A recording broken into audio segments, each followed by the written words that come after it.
All right, YouTube, as you've obviously seen, there's been an attack at the Fort Lauderdale airport in Florida involving a gentleman who was from Puerto Rico, originally, of course, U.S. territory, so is American, named Esteban Ruiz, or Esteban Santiago Ruiz. I'm probably pronouncing the last name wrong there.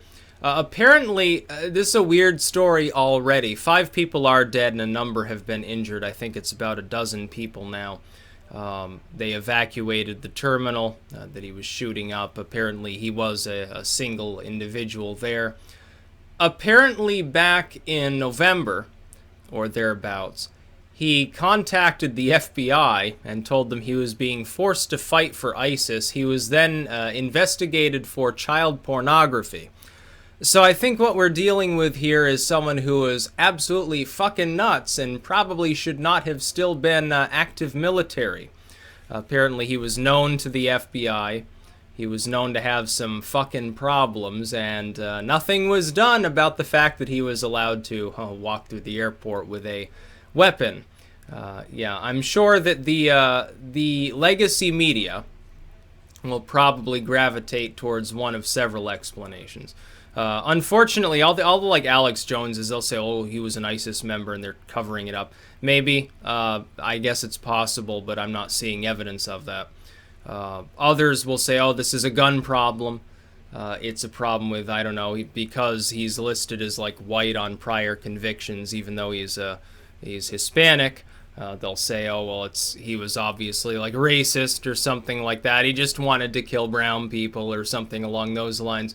No, it looks like this is the case of an actual lunatic.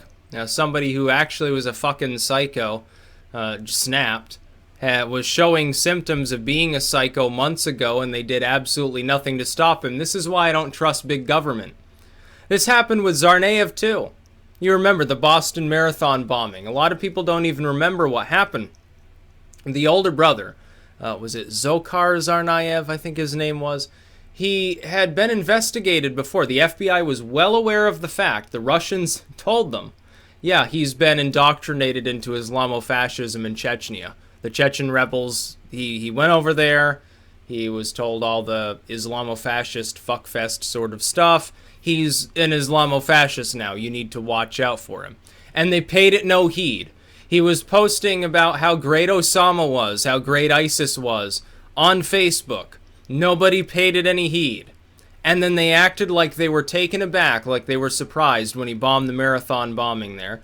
And he dies. Young brother Tsarnaev ends up taking the fall for it. I'm still not even convinced that he knew what the fuck was going on, to tell the truth. Now you have another case where somebody who is known to the FBI as having to have some real fucking issues was still able to carry his firearm into the airport. Why? They're so worried about the average person even being able to have like a CO2 pistol or a paintball gun in the average population, and yet they don't focus on this shit. They don't allocate the resources necessary, nor do they use enough common sense to determine, yeah, there might be a problem. This person's having delusions that he's being talked to in his sleep by ISIS, but he's still capable of bringing his gun into an airport. Oh no, don't worry about that, say they. There's no problem here. That's why I don't trust the government to keep us safe. That's why I have a firearm. I'm going to keep myself safe. No, I don't trust the government to do that. They get a piss poor track record of doing so. So this dude, he kills 5 people. He injures a bunch more. And, that's that. And I'm sure the legacy media is going to have a field day over the next 48 hours or so, trying to spin the story in various directions. Some people say, oh, he was a hardcore Islamofascist. Maybe he was. Maybe he really did get indoctrinated into that, and that the FBI walk-in that he conducted was like a cry for help. They turned him away, and so he actually did get like totally indoctrinated. Maybe. I'll admit that possibility.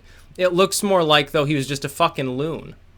A fucking loon that, was able to actually bring his firearm in there unchecked and nobody cared. Then there was a weird, something bizarre about Canadian Airlines, because supposedly he flew in, I guess, on Canadian Airlines or something, or some people are claiming that he did, and they're saying, oh, we don't have any record of any passenger by that name. nor of any gun being checked on a flight. So we're not sure what the fuck's going on. What the fuck is happening there? Why are there so many plot holes here? Why is it so difficult for multi-billion-dollar intelligence agencies to understand what's going on when a bunch of people are killed? The same agencies that want us to just fucking trust them because we've got your best interests at mind anytime they claim anything else weird under the sun. We're absolutely sure that Russia's involved with the election, but on this shooting, oh, we've got no clue. Your guess is as good as ours, I suppose. Oh, he told us that ISIS was controlling him because he's either delusional or he was telling the truth. Oh, don't worry about it too much. You know, just someone having a laugh. Having a lark at our expense, I suppose, wasting a little bit of the Bureau's time or something along those lines. This is why you can't trust big government to keep you safe at all times. Take your own responsibility. All these people are sort of just sheep to the slaughter, I suppose, in an area where, you know, even apparently in some airports. They had a big stink about this months ago. I think it was in Chicago, though, on that occasion. So I'm not sure if this carries over to Florida. But airport authority, you know, the people like the TSA agents, they can't be armed. The guards, they can't have, like, firearms in some situations. What the fuck is going on here? What the fuck's the point of this? It doesn't make any sense, honestly. When things don't make sense, something fishy's going on here. So, you know, people are dead, people are injured. That's terrible. I believe he's been taken alive because he was trying to reload and got subdued while trying to do so. But he literally, it's just so fucking stupid. Somebody approaches the FBI, yeah, ISIS is talking to me. They're trying to control me. They're trying to make me an ISIS pawn. And they don't do anything about it. Oh, yeah, here's a mandatory psychological screening. Oh, yeah, you're fine. Go back to active service. It's just great. Yeah, wonderful. They did such a good job. That's about all. Peace out.